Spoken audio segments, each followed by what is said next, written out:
Hello my friends, welcome back to Player Display. Today we actually have another model kit, which we don't do too often on this channel, but that's only because I'm extremely selective as to what model kits I choose to build. But this one is extremely special. It is the X Plus model kit for the Metropolis Maschinenmensch. How good's my German? Let me know in the comments. This is a character who goes by many names. I mean, they went by HEL, Maria, the Machine Man, just a lot of different names for this character. But one of the most important characters in cinematic history. Of course, this robot appeared in the 1927 film Metropolis, a silent flick from way back when, almost capping off at 100 years old. I'll be honest with you, I got this kit and I saw the movie right after that because I'm that impressionable, but that being said, the movie was really damn impressive. It kind of blew my mind. To talk very briefly about the movie, it was really interesting how they used very basic, blunt archetypes to tell a very unique and digestible story, and I really loved it. And it's one of the very first sci-fi movies ever done. It's the first time you ever saw a science fiction landscape, a sci-fi city and all that, which would go on to influence the likes of Blade Runner, Star Wars. I mean, this design directly inspired C-3PO, for example. It's just one of those movies you probably haven't seen yet, but you have definitely seen Maria at one point or another. In fact, it might be one of the very first robots that's ever been envisioned. In fact, so old, it might be older than the word robot itself. So that's enough about the movie. I mean, I don't want to spoil it for anyone out there. It is a 2-hour and 20-minute watch.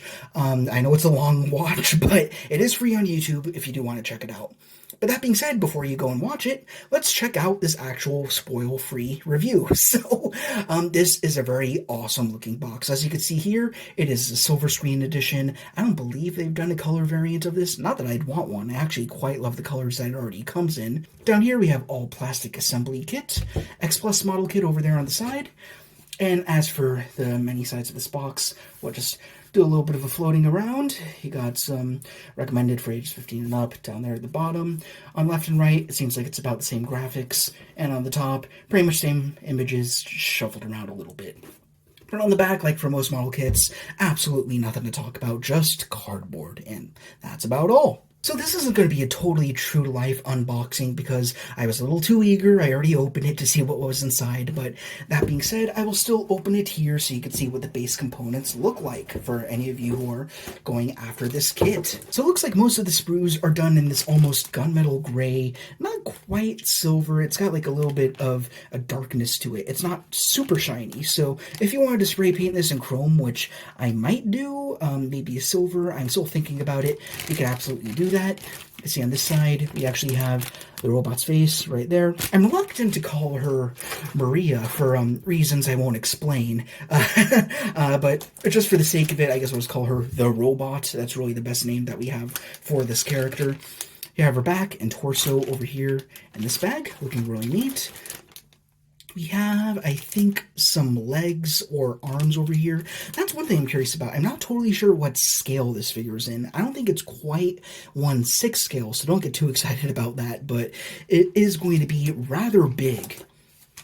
And I actually didn't go that deep into this box yet, but it looks like we have a base for the figure with Metropolis embossed right on it. If you can make that out right there, you can see it's risen from the plastic, so that's really neat.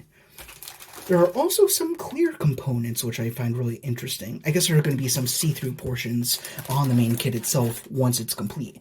As for completing it, might take me a few days, so obviously this video is going to be a composite of several steps in the process, so you'll see what that's like by the end of this video, I suppose. It looks like her chair is in one single solid piece. I mean, why would you need to assemble that? We have some other flatter looking pieces here. It looks like maybe they outline the chair in some way, or maybe they beef out the base a little bit more. I'm not totally sure about that yet. And the last thing I noticed here is it seems like we have another backdrop, kind of similar to what we saw with the NECA Ultimate Mummy accessory pack. So we'll check that out as well. It looks like you have a little bit of that pentagram over there. Still not totally sure about what all the iconography in the film meant, so I'm going to be doing a lot more homework on this film. I'm just really interested in learning more. And down here, it looks like we have our instruction manual done in a slight beige yellow, I suppose. And it looks like it does want to encourage you to paint. So it says you should do some gold up there, and you got some black silver to glossy finish, yada yada. So that's if you want to paint it. But for me, I'll either leave it as is or I'll spray paint her in silver. And that's just really the only two ways that I envision this figure. Oh, and down here you actually got the creature, so that's pretty neat. Got some more instructions for the kit. You have an image of the robot over there. And off to the back, we actually have some instructions on how to assemble her. So 1, 2, just follow them little by little, work very, very slowly. You don't want to overbuild or you'll miss a few steps. I've done that before, so believe me. And it looks like things get especially intricate over here. After you build the main model, there's still some really tiny components that you got to plug on there. So this is a really interesting looking kit. Quite big, with a lot of working parts. So I'm going to take my time to build this. I'm not going to film every single step. That's just really boring. If I come up to like any weird snacks or anything like that, I'll be sure to mention that. But I'm just going to build her. And the next time you see her, she should be totally assembled. So let's see what we got. Okay, so here we have the model kit, and as you could tell, it is coming along swimmingly, and I'm loving it a lot. But there was one step that confused me a little bit, and it's right here at step 9. I'm in the middle of building the legs, and it says at this point, it is best to place orbs 43 on the right and left thigh halves.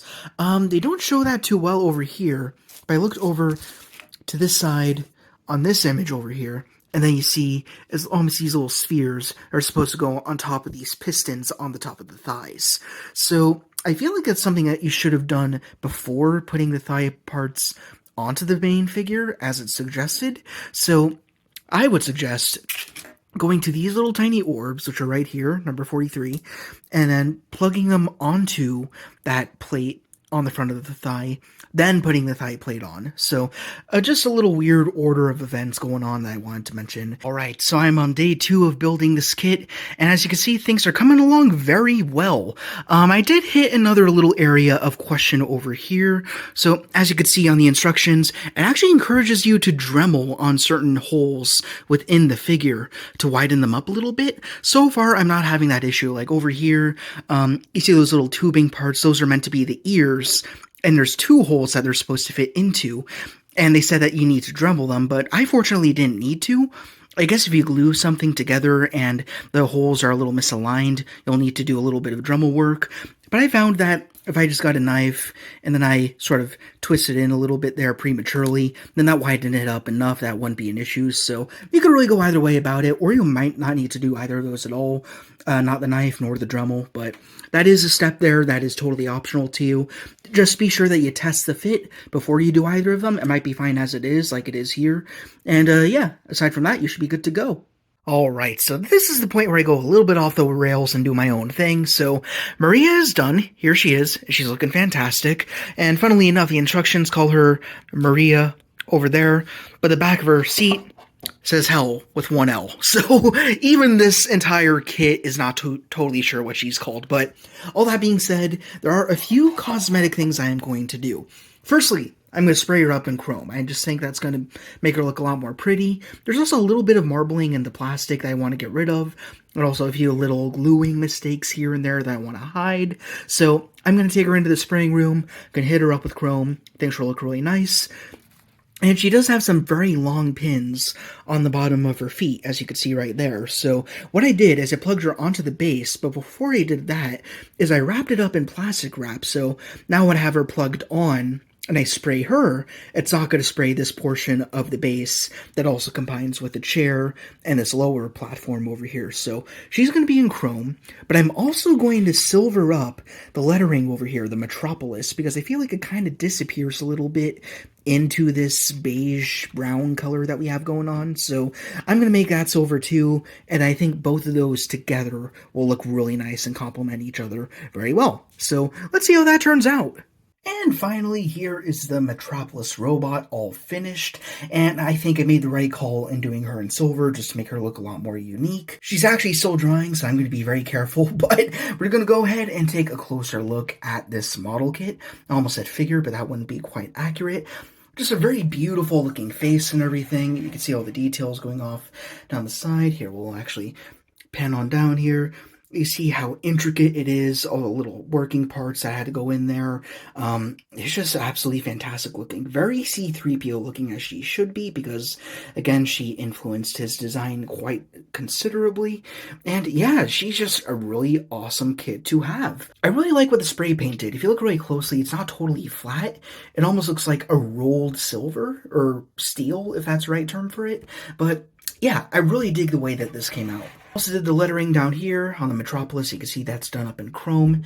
And then also, if you take the kit and turn it around, oof, it's really squeaky.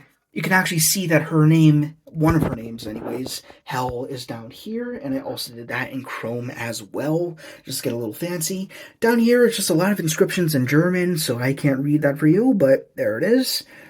And then you have a little bit of copyright info down here from X Plus, a producer of this model kit. Turning her back around, if you want to do a similar paint job to what I did, I will show you the materials that I have used. I have them right here. The scan's a little messed up, but I used the Krylon Color Max paint and primer.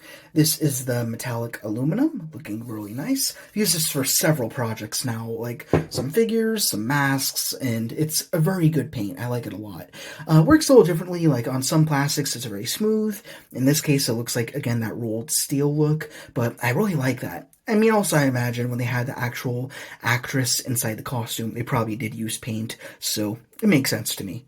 As for the lettering, of course, you have to be a little more intricate, so I used the Zoet liquid chrome markers. Once again, we've shown this off before several times on this channel, so very accessible. You can get them both on Amazon if you like. Another thing I wanted to mention is there are two very intricate parts on this kit, being the little loops right here on the shoulders, and also up here, if you turn it to the side, right there on the ears, if you can notice those right there. They're very fragile. I actually broke one, but I managed to repair it, so that wasn't an issue for me. But if you break one yourself, unfortunately, even though the instructions don't mention them, they do come with extra parts. So you can see those there. Those are the parts for the ears. Then you have them over here for the shoulders. So you have those if you really need them. Of course, I don't, so I can just chuck them and I'm all set.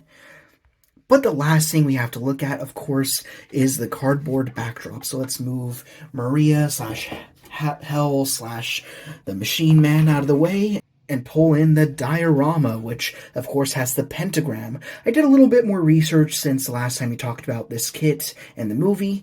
Apparently there's a lot of occultist imagery in the film, as well as in the book, well, more so in the book, so that's why the pentagram's here. And I don't know, I dig that. I think that's really cool. It just adds a lot more lore to this character.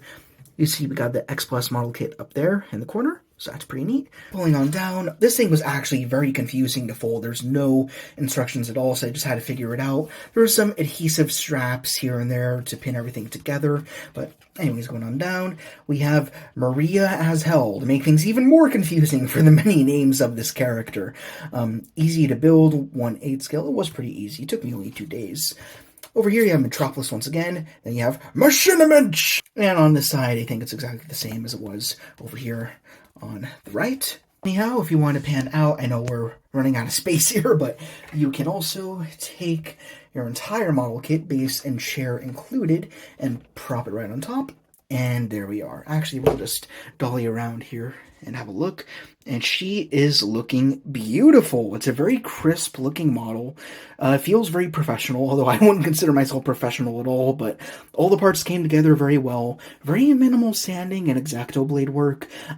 Actually, a lot of pieces kind of just clicked together. There were some things that didn't even need to glue. More so with the chair and stuff. With the robot herself, everything was pretty much glued on. I just wanted to be sure everything was secure, especially before I went in to do the painting and everything. But yeah, she looks absolutely spectacular. This is a great kit. A little on the pricey side. I think it's because it's a brand name, and also it's friggin' Metropolis. There's not a whole lot of merch for this movie. I mean, it's nearly 100 years old now. I actually have a ruler today, so this entire kit stands at about 10.5 inches, if you're also counting the base and the chair. And if you count the entire diorama, then it's about a foot tall. So not quite 1/6 scale Maria on her own, but still pretty good presence. I also forgot to mention that this is the glue that I use. Never used it before, but I was very pleased with it. It is the Revel Contacta Professional Glue. Really nice. It's got a needle nozzle over here. If I could take off the cap with one hand, and you can see it right there. A very fine tip. If we zoom in right there, you can see just how pointy that is, but it was very good for getting a thin lather on each little bit of this character here. It never oversaturated the plastic or anything. Yeah, it was just really nice, so I highly recommend that you pick up a glue like this for this kit. Yeah, that's pretty much it for the kit. I really love it, and I highly recommend it. So, anyhow, if you enjoyed this review and you enjoy Metropolis, then please, as per usual, be sure to like, comment, ring the bell to be notified of our latest arrivals. And subscribe. This is the editor speaking, humbly reminding you to support the Patreon in the description to guarantee new content every single week. Thank you guys very much for watching. Rock on, and I will see you all later.